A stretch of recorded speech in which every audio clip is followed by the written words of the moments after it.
Muy bien, vamos a hacer este último de esta primera parte, ¿no es cierto? Como les decía, a manera de entender, de interpretar lo que es una señal de corriente alterna, ¿no? Sea de voltaje o sea de corriente, ¿ya? Identificar sus parámetros de valor máximo, valor RMS, frecuencia angular, frecuencia en Hertz, el periodo, su fase, ¿no es cierto? Espero que estos ejercicios les sean de ayuda para más adelante, cuando estemos abordando, como les decía anterior, ¿no es cierto? Cuando se esté abordando la solución de circuito en corriente alterna, se ubiquen bien en el contexto de la solución y sepan manejar los términos que se estarán utilizando, ¿ya? Muy bien, vamos a leer. Fíjense qué dicen. Un voltaje de corriente alterna viene dado por B de t igual a 300 coseno de 120 pi t más 30 grados voltios. Determine el periodo de la señal, determine la frecuencia en hercios, cuál es el valor del voltaje o la magnitud del voltaje en un tiempo t igual 2.778 milisegundos y cuál es el valor RMS de B, es decir, del voltaje. Bien, vamos a empezar con la primera parte. ¿Cuál es el periodo de la señal? Bien, recuerden que vamos a escribir por acá. Voy a empezar acá. Recuerden que F, la frecuencia en hercios, es 1 partido T. Y T es el periodo de la señal. Esto se mide en hertz, ¿no es cierto? Si logro calcular F, puedo despejarte de acá, porque T es igual a 1 partido F. Pero miren acá lo siguiente, quiero dejarles este dato acá que también les puede servir con el omega directamente. Omega es 2pi por F, pero F es 1 partido T, es decir, esta expresión se puede escribir como 2pi, ¿no es cierto?, dividido el periodo. ¿Por qué? Porque el F es 1 partido el periodo. Es decir, estas dos expresiones que están acá, 2pi por F y 2pi partido T, que es el periodo, son las mismas. Si yo coloco acá la frecuencia o acá abajo el periodo, me van a dar el mismo resultado. Por lo tanto, ya tengo la frecuencia angular, porque la frecuencia angular de esa señal, ¿cuál es? Recuerden que la frecuencia angular es el término que acompaña a la variable independiente t, es decir, es este valor que está acá, 120 pi. Por lo tanto, la frecuencia angular es 120 pi radianes por segundo. Entonces, ¿cómo me quedaría esta expresión? Me quedaría 120 pi es igual a 2 pi partido el periodo. Y de aquí despejo el periodo directamente. Y después con el periodo tengo la frecuencia en hercios. ¿Se fijan? Se puede hacer así. O si usted quiere, despeja la frecuencia primero y después con esta expresión reemplaza acá y le va a dar el mismo resultado, le aseguro, ¿no?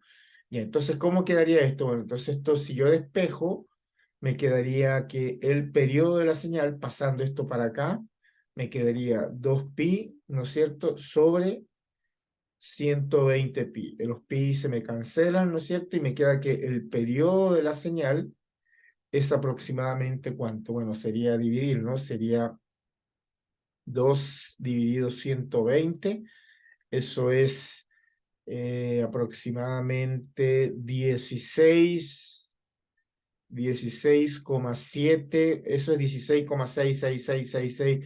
Yo lo voy a aproximar a 16,7 por 10 elevado a la menos 3 segundos, o lo que es lo mismo, 16,7 milisegundos. Ese es el periodo de la señal, es decir, eso es lo que se tarda la señal en hacer un ciclo completo, es decir, en hacer esto. Esto, la señal se tarda en hacerlo aproximadamente 16,7 milisegundos.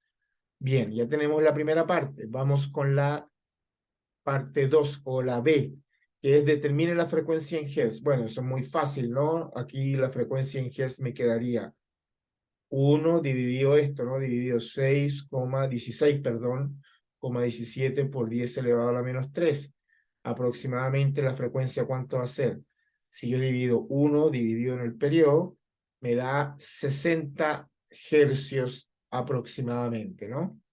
Me da 60 hercios. Esa es la frecuencia en hertz, ¿no? Ahí tengo la parte B, la frecuencia en hercios. Vamos con la parte C. Me dice, calcule la magnitud de B en T igual 2.778 milisegundos. Esta está interesante. Voy a escribir por acá, vamos a hacer un espacio acá y voy a volver a reescribir la señal porque me interesa tenerla acá y así no me estoy desplazando para allá cada rato y no les dé esa sensación en la vista, ¿no? Entonces, B de T es igual a ¿cuánto? Es igual a 300, si no me equivoco, coseno de 120 pi T más 30 grados. Entonces me están pidiendo, creo que es esa, voy a verificar acá, sí, es esa, 300 coseno de 120 pi T más 30 grados. Entonces me están solicitando que calcule cuánto vale el voltaje cuando el tiempo es de aproximadamente 2.778 milisegundos, o lo que es lo mismo, para los cálculos eso hay que introducirlo en segundos, ¿no? Es decir, 2.778 por 10 a la menos 3, ¿ya? Segundos para los cálculos, ¿no? Muy bien. Entonces, fíjense que me están diciendo que calcule el voltaje para este tiempo, es decir, voy a reemplazar esta T acá, voy a multiplicar acá, le sumo 30 y le aplico el coseno y multiplico por 300 y ese va a ser el valor del voltaje para este tiempo. Pero aquí mucho cuidado.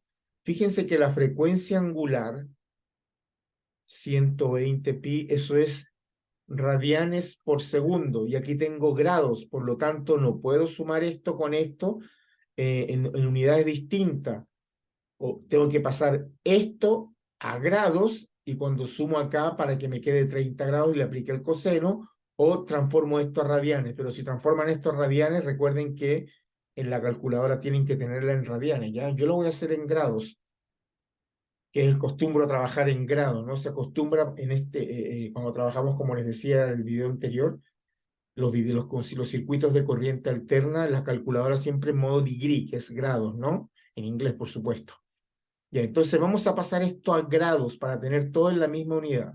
Bueno, recuerden que cuál es la conversión. Si un pi radian son 180 grados, 120 pi radian serán X grados. Entonces aquí hacemos el despeje. Entonces en grados me queda 120 pi por 180 dividido un pi, los pi se me van. Entonces me queda que en grados sería 120 por 180.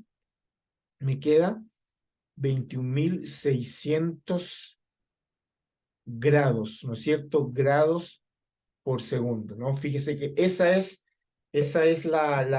¿cuánto se llama? La frecuencia angular en grados por segundo. Aquí con el segundo del tiempo se me va y me queda todo en grados y así sumo todo en grados, ¿no? A eso me refiero, tienen que estar en la misma unidad. Déjenme escribir esto que no se ve bien.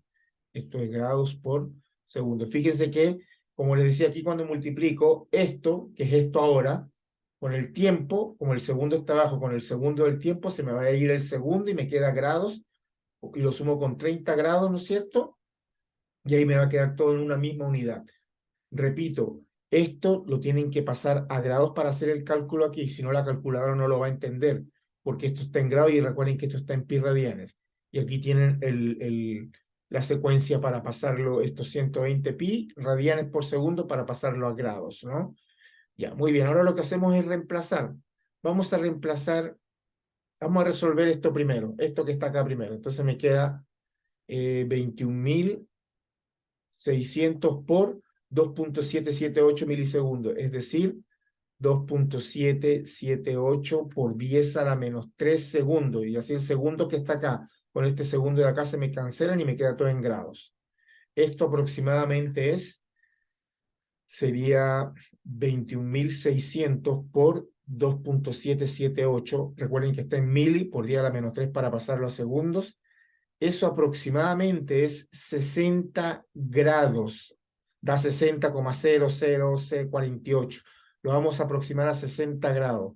Por lo tanto, el voltaje, en ese tiempo, el voltaje se escribe así, Si lo quieren hacer de una manera elegante, se escribe V en T igual 2.778, ¿cierto? Es igual a 300 por el coseno de esto, que es esto que está acá, la multiplicación de 60 más 30, ¿no es cierto? Y 60 más 30 es 90, y el coseno 90, si no me equivoco, el coseno 90 es 0. Sí, porque el seno 90 es 1, claro, el coseno 90 es 0. Cuando, sí, correcto, en 90 grados el coseno vale 0, por lo tanto esto es 0, y me queda que el voltaje para un tiempo de 2.778 milisegundos va a ser 0 voltios en T igual 2.778 milisegundos. Ese es el valor.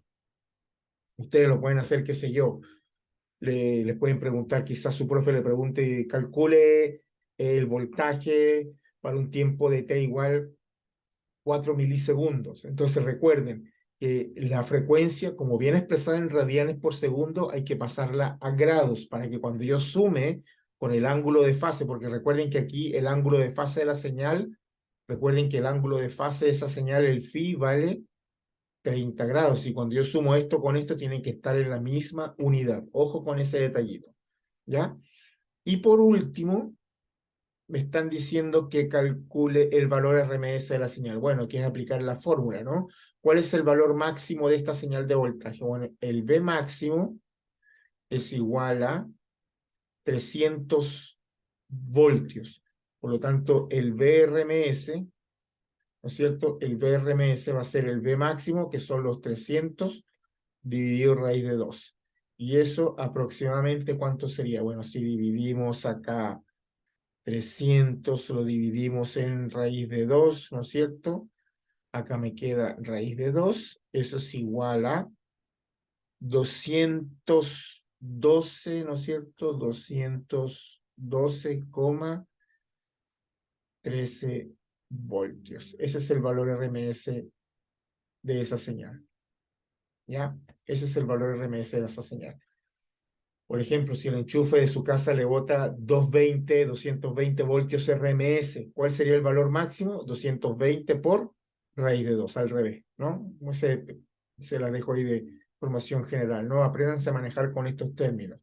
Precisamente quería dejarle estos dos ejemplos para que se aprendan a manejar con los términos que ustedes van a estar utilizando en sus cursos de solución de circuito de corriente alterna, ¿no? Valor RMS, periodo, frecuencia, valor máximo, ¿no es cierto?, de una señal, ya sea de voltaje o sea de corriente. Fíjense que son bastante sencillos, hay que sí entender la parte teórica, que es para eso el primer video, que es un poquito, que es casi de una hora. Espero que les sirva, hagan sus anotaciones, y como siempre les digo, sus comentarios en la cajita de comentarios. Y por supuesto, bueno, si creen que este ejercicio es de utilidad, si les ha gustado, por más simple que sea, pero es una manera de entender los parámetros que estamos abordando, ¿cierto? Compartan con aquellos interesados, ¿ya? Así que ya después, ahora sí vamos a empezar a trabajar con lo que son los números complejos, ¿no? Los fasores, fasor de voltaje, fasor de corriente, cómo se aplica la solución de circuito, es decir, una fuente de voltaje representada por una señal AC o CA, que lo vamos a representar por un fasor y abordar la solución del circuito utilizando los números complejos, ¿ya? Muy bien. Espero que les haya sido útil, y bueno, cualquier cosa compartan con aquellos, como les digo siempre, que ustedes crean que les es conveniente. Que estén bien y nos vemos en otra próxima oportunidad.